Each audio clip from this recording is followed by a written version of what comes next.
Great. Well, thank you so much. And good morning to anybody on this side of the world, and good afternoon to everyone else.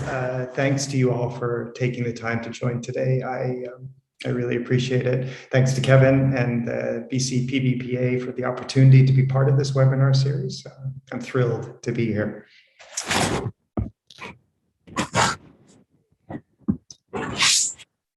About a year ago at this time, the novelist John le Carré died. Actually, pretty much a year ago now, just before Christmas. He was one of my favorite writers. I've read every word more than once, probably. Le Carré himself was a spy through the Cold War, but before that, he was a teacher in a number of British public schools. Eton, notably, where he taught modern languages to the upper crust and future aristocracy. He wrote spy fiction, the good literary kind, not the pulpy gunfights and car chase stuff. His books are nuanced, thoughtful, and complex.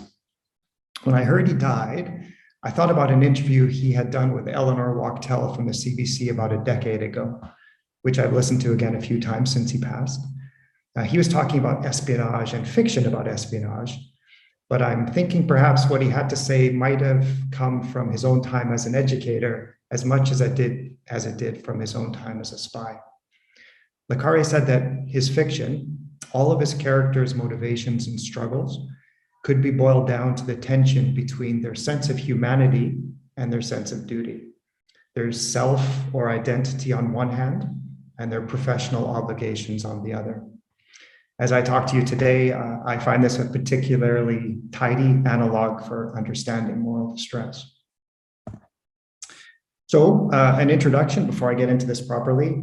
I'll tell you who I am, and maybe more importantly, most assuredly, what I am not. My name is Lee Smith. I'm currently a third-year full-time PhD candidate in Editment and Leadership at the University of Alberta.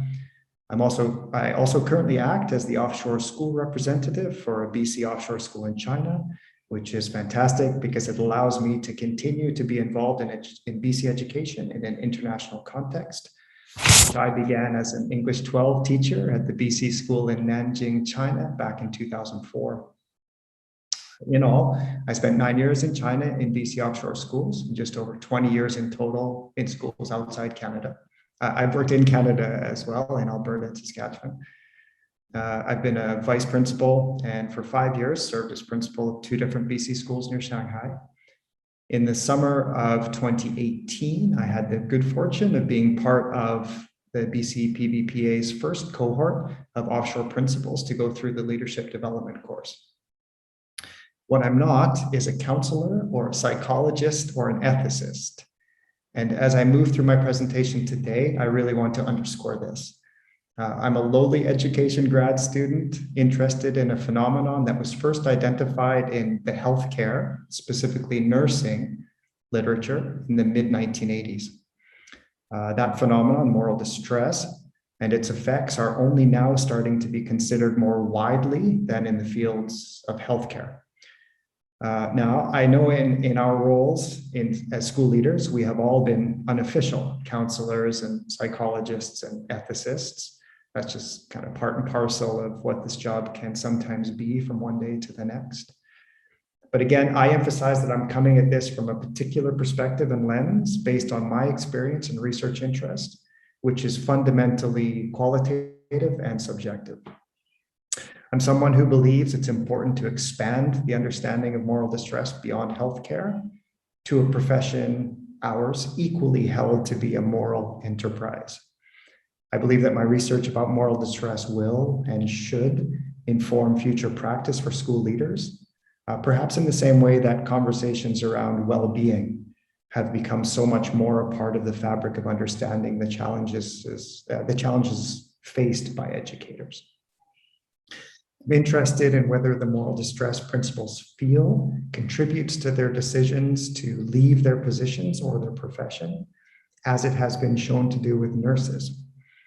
I'm interested in whether moral distress might impel principals to withdraw, become distant, to become desensitized to the moral foundations of their roles.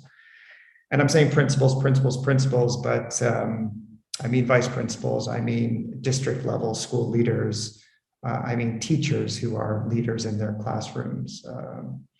Yeah, I mean, I'm focusing on principles in my research, but when you keep hearing me say principles throughout this, I definitely don't draw a line at it's only principals who are feeling these things. I think that this all will have resonance beyond just the principles of BC and Canadian schools abroad, which is the specific context of my research. Principals and teachers within Canada, within BC, you are also dealing with increasing complexity in your schools and classrooms, with heightened scrutiny from everywhere, with being expected to do more with less, with regulations and policies that seem to be in constant flux, and with being compelled to enact these policies despite them, just not feeling right, just not sitting well in one's heart of hearts. And then the pandemic.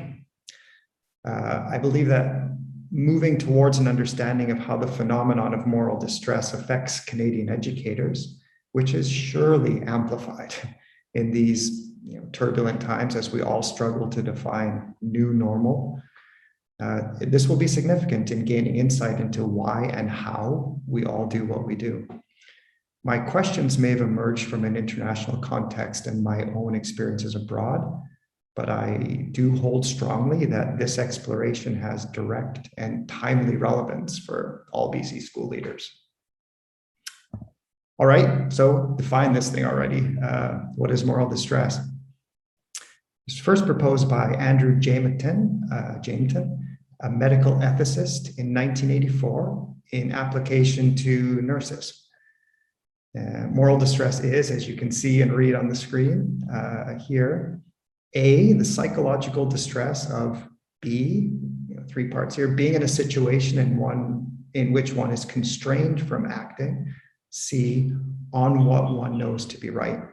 So moral distress occurs when a person is hindered from following a course of action consistent with their own moral judgment because of external institutional constraints or internal constraints.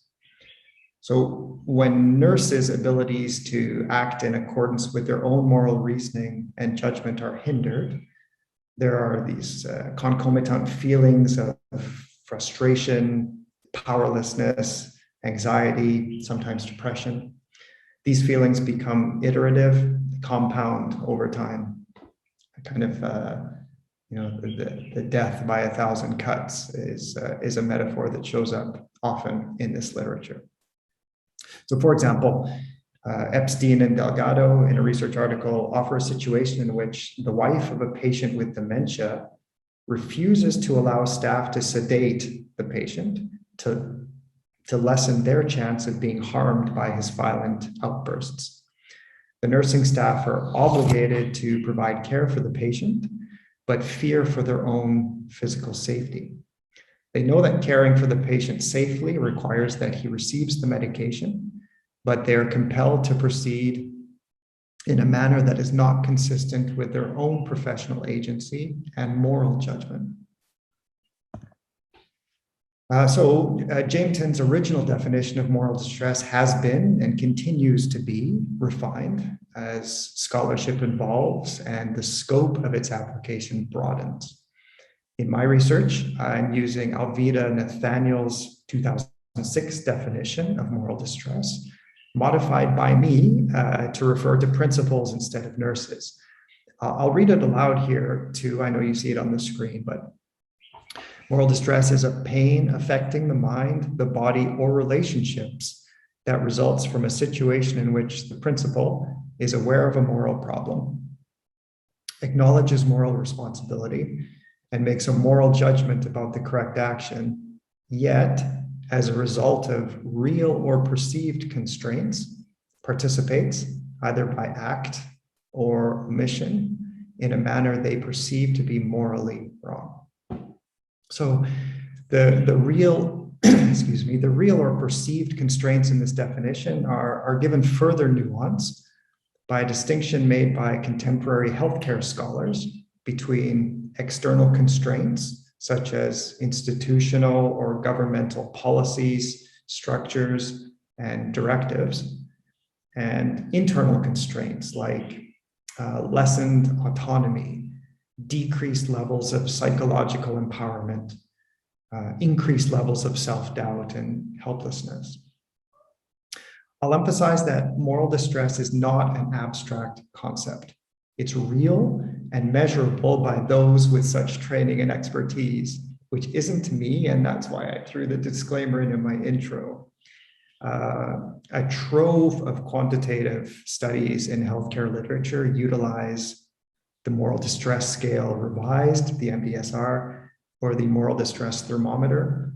There have been multi-site studies, replication studies in order to ascertain the validity of the instruments of measure, and studies which incorporate professionals from healthcare disciplines other than nursing, doctors, speech pathologists, pharmacists, counselors, respiratory therapists, for example.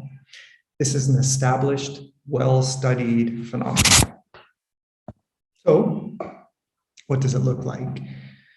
Well, moral distress manifests in a wide range of psychological, sorry, I'm just reading the slide here too, psychological, physiological, affective, and relational reactions. You can see the relational piece here and the affective, the emotional reactions are the extra nuance that has been kind of layered onto Jameton's original definition.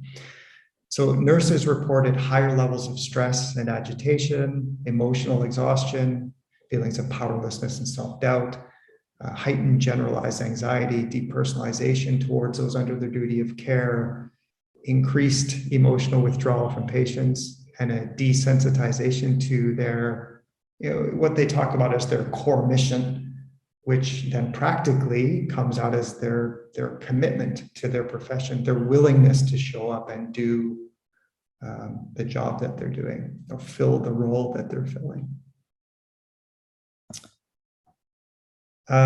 Moral distress is distinct from emotional distress. So despite having said a moment ago that there's a trove of quantitative data, it's still tricky for this layperson, at least, for lay people, not medical ethicists who have been studying it for a long time. It's still tricky to nail down exactly what is and isn't moral distress. With human emotion and in times of great challenge and uncertainty and ambiguity, there are a lot of subjective, maybe fuzzy moving parts. But I find O and Gaspin's distinction here to be illustrative. Navigating a morally distressing situation is not the same as contending with an ethical dilemma. So ethical dilemmas occur in situ, in place. They're bound and defined by a particular decision to be made in a specific context. So faced with an ethical dilemma, a school leader may feel torn when deliberating between two imperfect or intractable options, seemingly intractable options, but they will ultimately make what feels like the right decision. Moral distress comes about not because there is no perfectly right or morally congruent thing to do in the circumstance, but rather because obstacles prevent one from doing what they know to be right. So it's a little bit of a, there's a shade of difference between an ethical dilemma and morally distressing situations. So my exploration of moral distress emerges from my own professional experiences. As Kevin said, and I said, I spent 9 years working at BC accredited schools in China, 9 wonderful, challenging, exciting, difficult, professionally enriching years, made friendships that will last a lifetime, so much professional growth.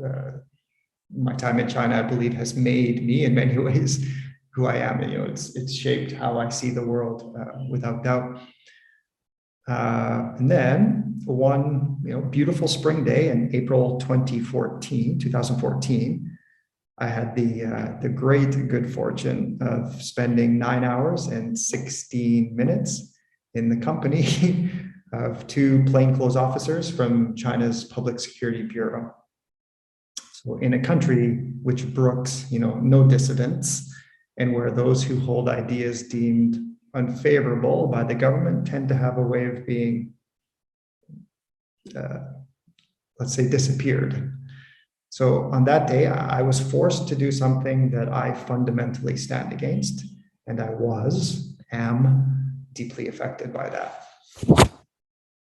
So I think, with time, how I made sense and created meaning from that encounter, being forced to actively censor information and speech on behalf of an authoritarian regime. But I wondered how others do it.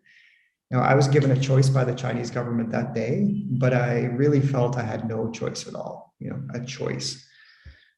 To act in the way that I believe to be morally right, authentic to who I am and the convictions I hold dear, would have had immediate and pretty dire consequences for 55 BC teachers and 800 students, and me. Do what we are asking you to do, or the school will be shuttered and you will be deported by week's end. So when we all contacted each other after that directive came out, in the different BC schools across China, there are now 36, I believe 37 BC offshore schools in China.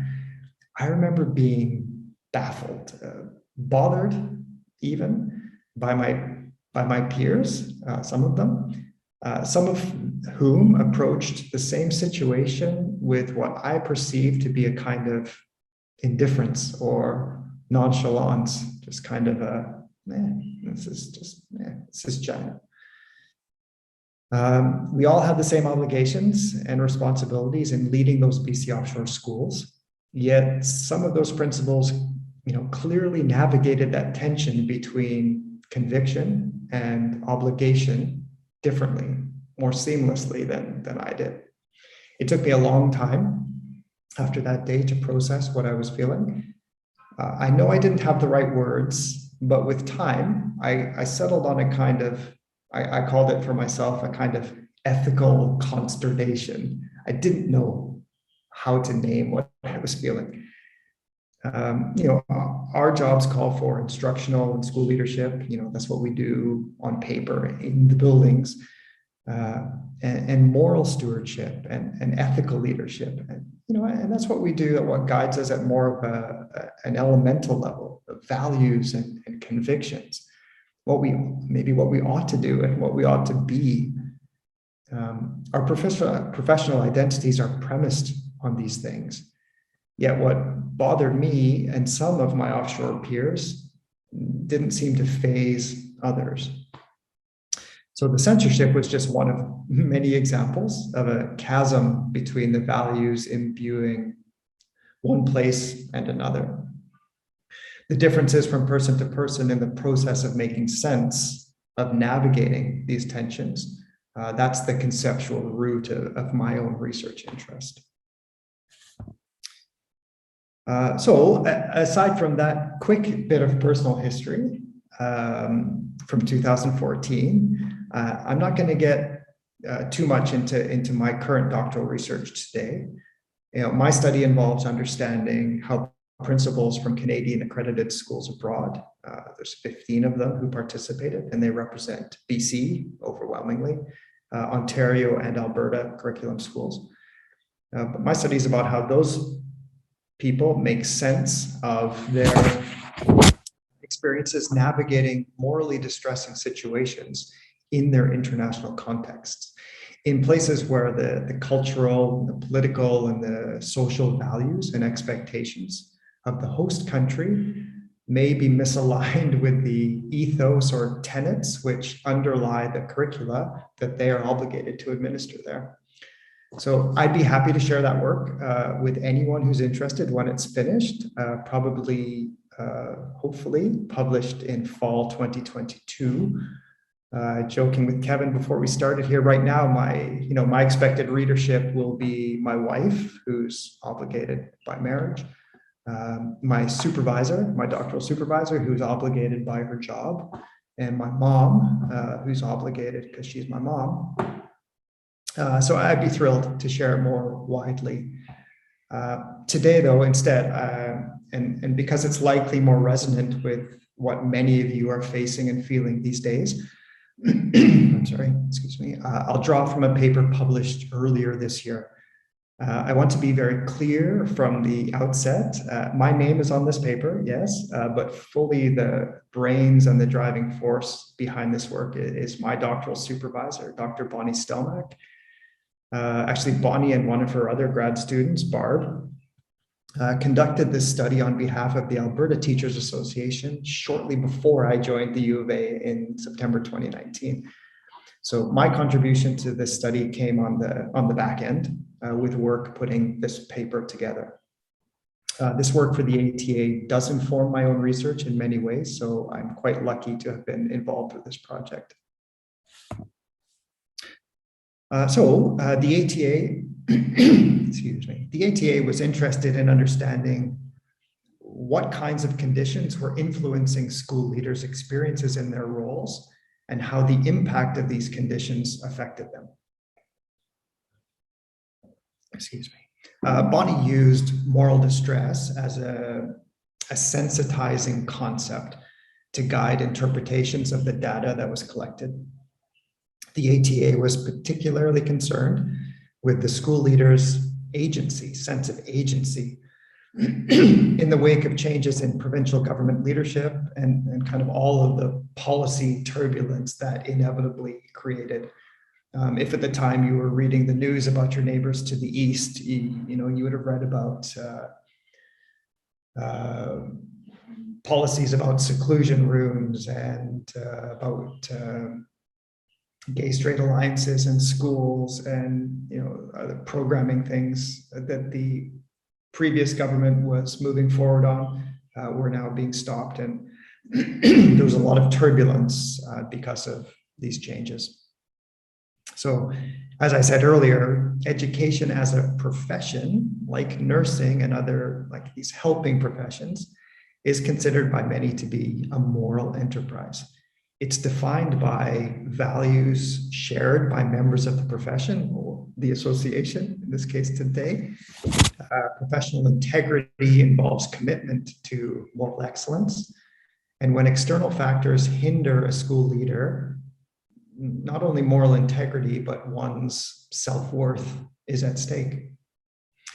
So it has also long been recognized as a profession that chronically invites individuals and systems to overextend.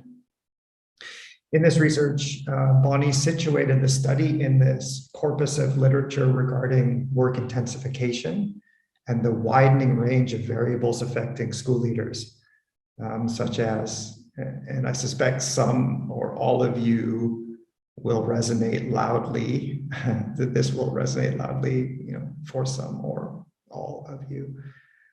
Factors such as increasing diversity in the composition of classrooms, declining resources to support exceptional learning needs, parent demands, pressures from higher levels of leadership, continual change in curriculum and technology, external accountability and public scrutiny, and perceptions of reduced professional autonomy.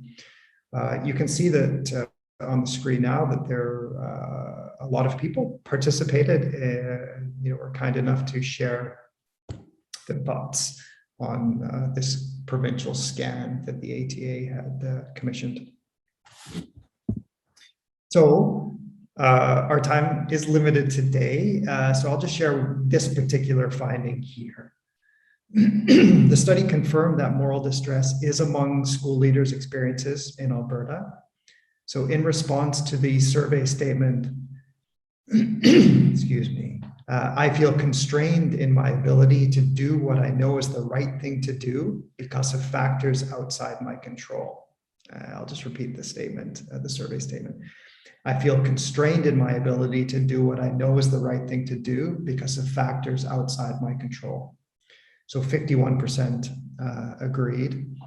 And for all those who did report moral distress in the study, 45% experienced it, several times a week or a month, and 41% claimed that this was experienced several times a year. Overall, 95% experienced constraints several times, whether that's within a year, a month, a week, a day, an hour. Relatedly, in a study, in response to the statement, I feel emotionally exhausted when I think about going to do my job, 49% of participants agreed. So clearly, the situation is neither tenable nor sustainable. There are huge implications for the profession. There's a swath of scholarship. Sorry, dry throat here today in Hanoi. I won't tell you about the beautiful dry weather we're having because that would be rude to everybody there. So huge implications for the profession. Swath of scholarship devoted to nurses who choose to leave their profession because they get to a point where the cost of trying to reconcile or kind of bring into equilibrium their professional obligations with their personal convictions just becomes too much. They walk away. Bonnie's study for the ATA probably raises more questions than it answers. What is sustainable, both personally and structurally in terms of work design? Policy constraints are usually these kind of nameless, faceless behemoths, and they're not easily processed when they compel you to act antithetically to what you believe to be morally right. How are we normalizing or perpetuating discourse about being crazy busy, this kind of overextension? That's been idealized for a long time. It's almost kind of let's say a statement of one's own moral commitment. I give it all, but that's become normalized, and maybe we all ought to start looking at what that actually means. Stretching ourselves to the point of snapping or breaking or walking away, as nurses have been shown to do. And then again, remember that this study happened before the pandemic was even a word that we were all thinking about and feeling and living through all the time. So again, you throw all that into this great big blender of fuzziness and ambiguity and challenge that the pandemic has foisted on us all. It's just so much. This whole thing feels a lot like what Stansbury Beard, an academic, defines as a wicked problem. So wicked problems are those that are more complex rather than just complicated. Wicked problems aren't well defined and they rely upon judgment for resolution. Wicked problems cannot be removed from their environment or solved or returned without affecting the environment itself. So, they contain incomplete, contradictory, constantly changing information. It's like playing a game, with rules that change all the time, or goalposts, to extend this metaphor, goalposts that continually move. So wicked problems are those that are wickedness in terms of their resistance to resolution rather than wicked in terms of sinister intent. I can't see your faces because of the structure of this webinar, but I expect, when I've spoken to other school leaders before, and I raise this this idea of navigating one's own moral convictions in a time of such uncertainty with such, fuzzy at best resolution at some fuzzy at best defined time in the future. I think this resonates with how people are actually feeling at more than just an academic or philosophical level. This is what people are feeling now. So what? So what's the significance of school leaders understanding moral distress? At the very least, I think there's a power to being able to name one's feelings, a kind of comfort or relief in knowing that the anger and frustration and feeling disconcerted are natural reactions to not being able to act in a way that one believes to be morally correct or authentic to who you are. Certainly was a kind of balm or salve when I learned that my ethical consternation is a thing that it's not unique to me, something that's already been named, by others that helped me. So, the cause of the distress and the context in which it was born may not change, just having this awareness. And the capacity to affect change so that the morally distressing situation disappears, it may not be possible, may never be possible. But being able to recognize that moral distress exists and that the affective and psychological reactions that a school leader may be experiencing are normal and expected could ease some of the tensions that principals and vice principals currently and I think inevitably face. Principals, like healthcare professionals, may be, likely are, experiencing moral distress more than ever before in these pandemic times of increased uncertainty and complexity. So since March 2020, schools have closed and opened again, and then closed perhaps and opened again, sometimes without an easily discernible and consistent rationale from provincial governments. While you're not the ones making decisions on mask mandates and the duration of school closures and the practicalities of online learning, or physical distancing in a classroom, and what does that actually look like, and how on earth do you get 8-year-olds or 6-year-olds or 17-year-olds for that matter to honor these structures that you're putting in place minute by minute or hour by hour? It's you, the on-site school leaders, who must navigate those, I think, conflicting values at the root of the heightened demands and scrutiny of school districts and communities. School leaders become that conduit between board policy and district initiatives and governmental direction to the teachers and students and families, who are the ones who are usually more directly affected than those who crafted the direction in the first place. So effective school leadership calls for principals to act resolutely and in a manner consonant with their own sense of moral judgment to respond to the contexts impacting schools. So moral distress may impede this leadership. I'd say a lack of emotional preparedness in dealing with this constantly evolving demands of the pandemic may be reducing morale and leading healthcare professionals to consider leaving their positions.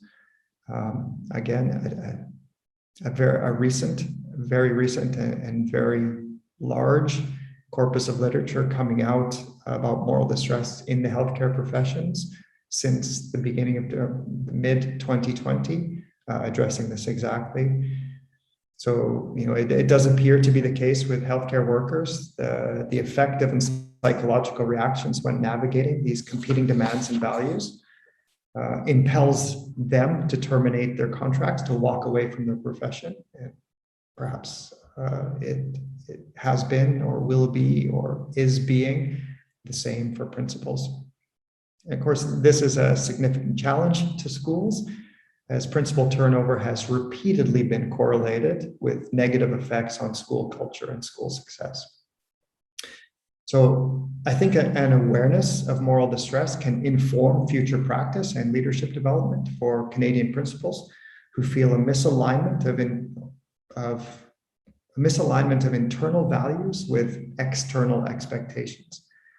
And understanding of moral distress will allow them to consider the affective reactions which arise from constraints on their moral judgment.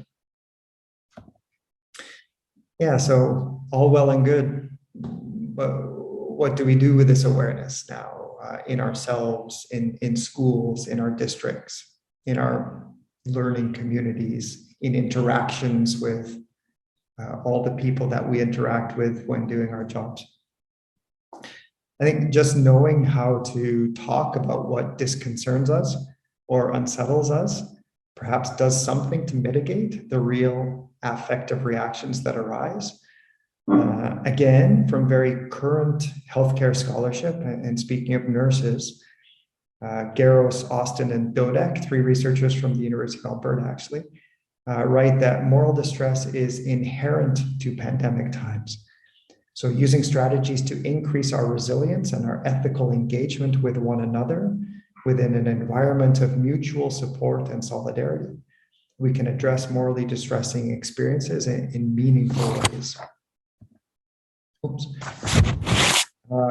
At the hospital on the U of A campus, there's a dedicated team of biomedical ethicists on call 24/7 to help hospital staff cope and talk through what they are feeling as they navigate these situations where they're feeling constrained from acting in a way that is consonant with their convictions. Impromptu check-ins, being very attentive, being sensitized, I think, to the language of their peers and colleagues for any of these telltale markers. Actively engaging in what one ethicist described as constant psychological triage are strategies that they employ. I had the good fortune of, it was on Zoom, of course, but going to a symposium put on by the John Dossiter Center for Ethics, I believe it's called. It's part of the University of Alberta hospital system, and where medical ethicists and healthcare practitioners came on to talk about how moral distress has affected them, how it's changed during the pandemic. And overwhelmingly, what came out of that was just, yes, it's death by 1,000 cuts, but it's also death by 1,000 cuts happening very quickly. It's cut at a pace that's more amplified than it was before.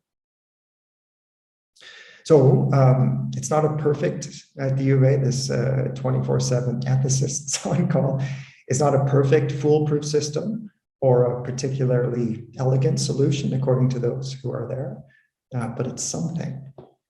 So healthcare professionals have about a 40-year head start on school leaders in knowing what this is and understanding how it can manifest. I'm hoping that today some of us will start to move school leadership towards an understanding of, and hopefully maybe a solidarity in dealing with moral distress. I do thank you all for coming to listen to me ramble at the end of your day, hopefully what was a non-morally distressing day for you. Here again is my email address. If you're interested in reading the paper that I drew just a little bit from today, please send me an email and let me know, and I'd be happy to pass that along. So again, thank you very much, and thanks to Kevin and the BCPPA for letting me present some of this. So. For sharing your work with us today, and especially for being on the other side of the world and presenting to our members here. We thank you for taking the time at the start of your day. I'm just going to invite any of our attendees, if you have a question for Lee, you can put them in the chat box or in the question and answer box, and I will pitch those questions to Lee. I should say at the outset, a lot of feedback from in the chat box, and we'd love to see your finished work when it's ready for sharing. And so if we can help contribute that in some way, we're certainly happy to do that. I'm curious about your comment, sort of how the healthcare system is trying to attempt to support the moral distress levels for nurses. And there seems to be some really interesting things, and they are 40 years ahead of us in this regard. But I'm curious about what can we learn from that approach? Do you see some applicability? Are there potentially some real life examples that could translate to sort of the education sector that healthcare is using and seems to be making a difference for nurses, or potentially moving the needle for them? Yeah, I think in the same way that it was for them, the recognition of moral distress as a concept is just about 40 years old now. But this movement towards actively engaging the people who might be feeling this, that's more recent. And so over the last, I don't want to speak out of turn, but I think I heard like kind of over the past decade or so, there's been more of this kind of now very active and proactive approach to addressing what this can be in healthcare and what it manifests and how it might impact or affect the members. And what they started with was kind of what this is today, and that is having people understand the concept, because it takes a particular level of reflexivity or reflection, I guess, professional and personal reflection to recognize what's going on, especially during times of great stress or challenge or discomfort, where you might not feel that you have that time or facility capacity to engage that kind of reflection. So having this kind of awareness from the beginning creates kind of a framework that people then can use to understand their experiences with a kind of new language. It's this power of naming something to demystify, maybe to destigmatize. And I think that's the first step. And sessions like this, where people, I expect, I did when I went to that moral distress symposium, attended as a listener to that. I left there and told anybody who would listen about that, and the principles that I'm talking to in my research, again, a different context from what the members in BC feel. It's different kinds of political pressures. Those details are less important than the sense-making process of trying to get through these things. So I think practically, first step is getting a wider understanding of what moral distress is out. Mm-hmm.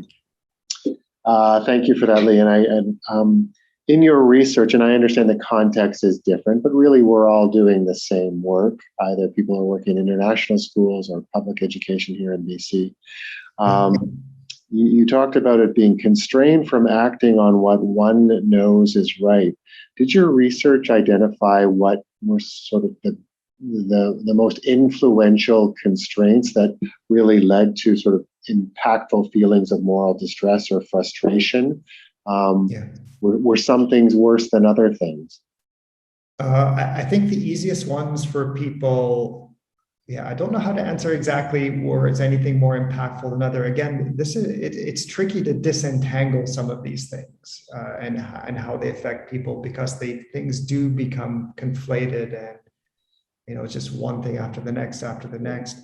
But the people that I spoke to primarily, the conversations always started around external, like policy constraints. So in my research with these principles in China, it was about policy directives, or my case, it was being told to censor the Counterpoints 11 textbook, which at that point in 2014, we had been using Counterpoints forever. It's a required textbook and a required course. And because one new person in the national level, the National Ministry of Education in Beijing, found something objectionable in there, then that rippled out immediately to the provincial and to the city levels. And so just a quick bit about the details there. It was 3 graphics in that textbook that now this person decided, were representing a bit of an affront to the harmony of China. And there was a small headshot of the Dalai Lama. There was a picture of Tiananmen Square, but not the famous tank man 1989, June 1989 picture, just a picture of Tiananmen Square. And there was a map in which Taiwan was colored, shaded differently than mainland China, as if to indicate very explicitly in this person's mind that these are 2 separate countries, which of course is not the thinking in China.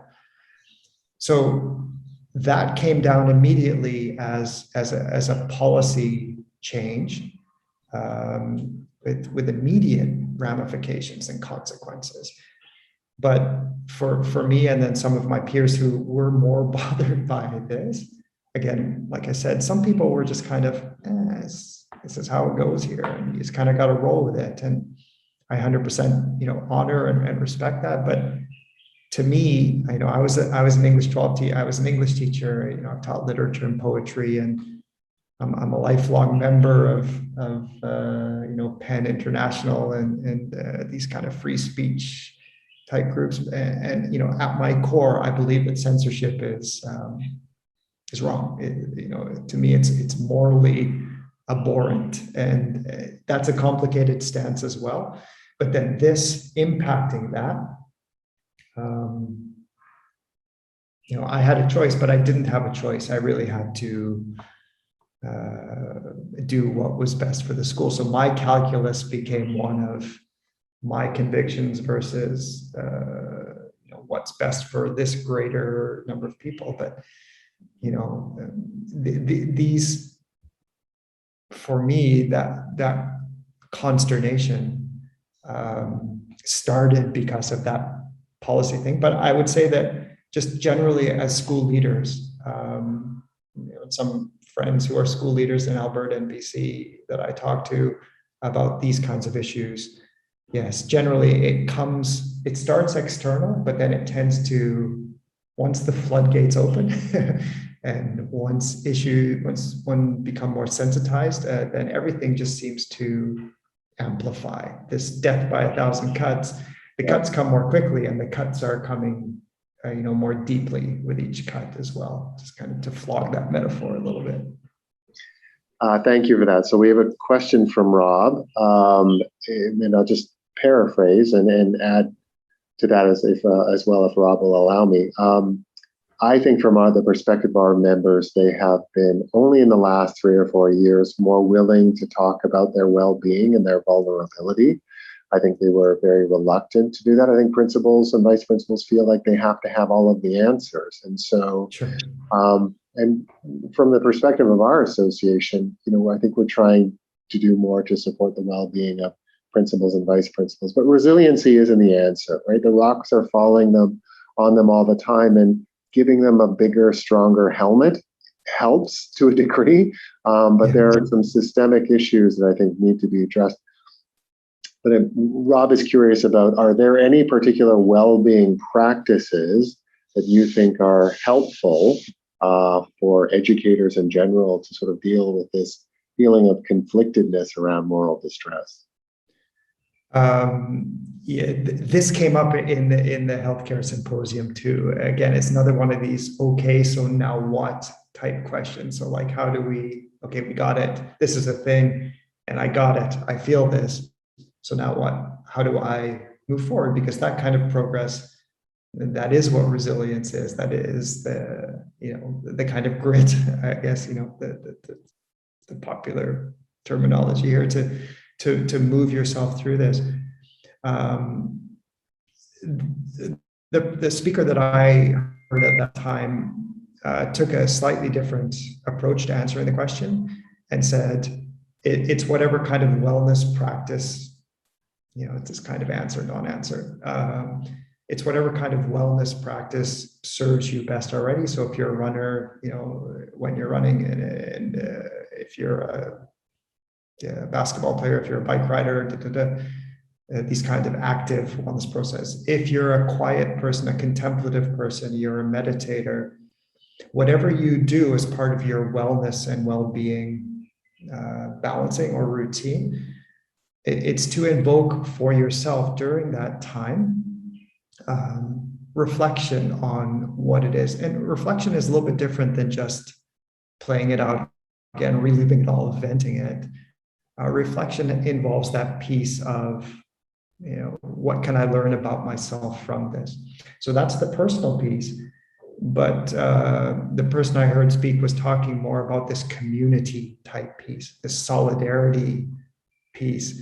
And joked maybe it's this, misery loves company piece, but it's a glib way. It's funny, but it's a glib way of saying, other people are feeling what you're feeling, and there probably is a sense of that sense of community probably will help you in some way talk through this and cope through this when you know that you're talking to someone who feels what you're feeling, not just is listening to what you're saying.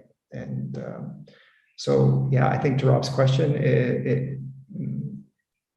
the steps are to in practice, it's to move everything, forward in the way that you normally do, with just a little bit more, I guess, attention.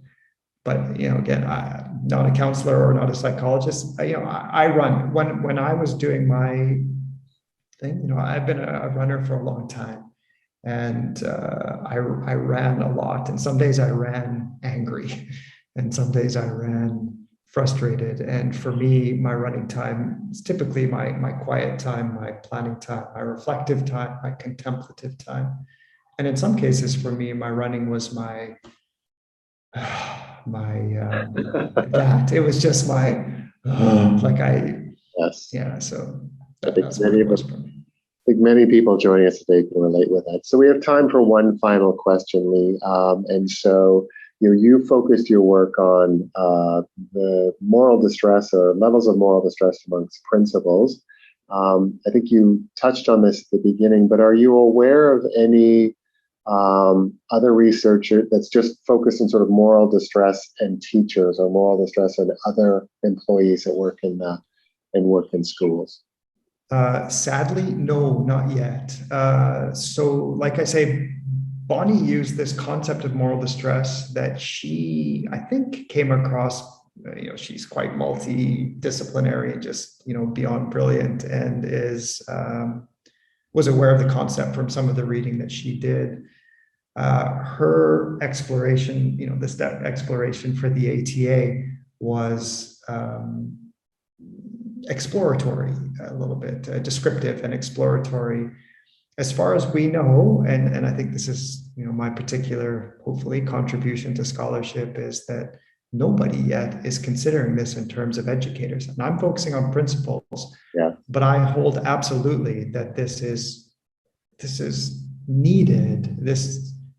Somebody should be talking to teachers about this, and somebody should be talking to school secretaries about this, and somebody should be talking to whoever, district level leadership about these things, because I don't think anybody is immune, especially in this giant blender of fuzziness and uncertainty that the pandemic has brought. So as I scan the research, it's part of my obligation as I'm writing my dissertation now, to continually keep up with what's being published.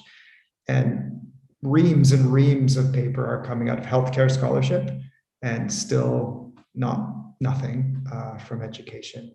So it has to be done.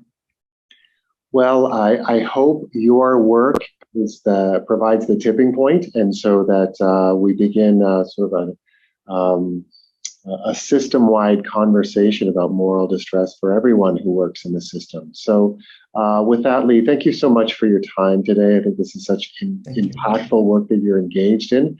When you do finally get around to finishing your doctoral work, and if you can share it with us, we're happy to distribute this work to our members as well too, because I think you're hitting on something that as I mentioned at the outset, what I think I viewed as frustration and angst and anxiety around things that I had great difficulty wrestling with, I now realize through your work that those were obviously times where I was feeling quite morally distressed. And thank you for explaining that to us and being able to name it. And so with that, I'm going to bring our time to a close. Thank you so much, Lee, for your time and for your sharing today. We're honored to have you with us. And for our members and other participants, this may be the last opportunity for me to connect with you personally. Best wishes on a safe and restful holiday. And I hope that you find time to re-energize and able to come back to work in the new year, ready to lead your schools as you wish. So thank you very much to everyone. Lee, thank you again. Take care. And with that, good afternoon, everyone.